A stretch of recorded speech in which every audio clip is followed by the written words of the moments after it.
حضرت عائشہ رضی اللہ تعالی عنہ نے بتلایا کہ ہم رسول اللہ صلی اللہ علیہ وسلم کے ساتھ بعض سفر غزوہ بنو المصطلق میں تھے۔ جب ہم مقام بیدا یا ذات الجیش پر پہنچے تو میرا ایک ہار کھو گیا۔ رسول اللہ صلی اللہ علیہ وسلم اس کی تلاش میں وہیں ٹھہر گئے اور لوگ بھی آپ کے ساتھ ٹھہر گئے، لیکن وہاں پانی کہیں قریب میں نہ تھا۔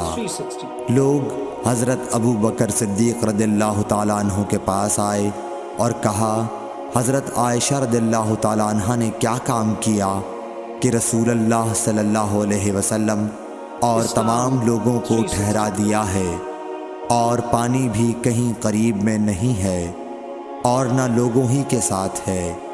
پھر ابو بکر صدیق رضی اللہ تعالیٰ عنہ تشریف لائے۔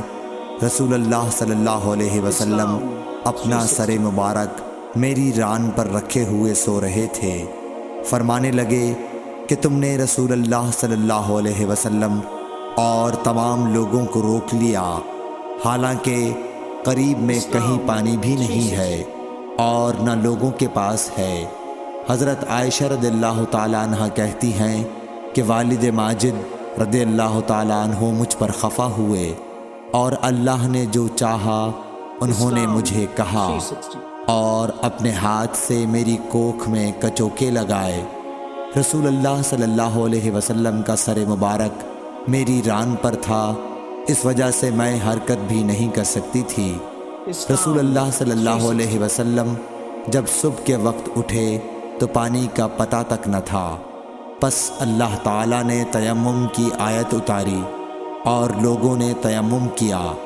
اس پر اسید بن حضیر رضی اللہ تعالیٰ عنہ نے کہا کہ اے آل ابی بکر، یہ تمہاری کوئی پہلی برکت نہیں ہے۔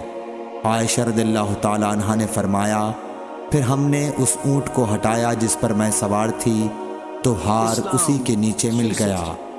صحیح بخاری حدیث نمبر 334۔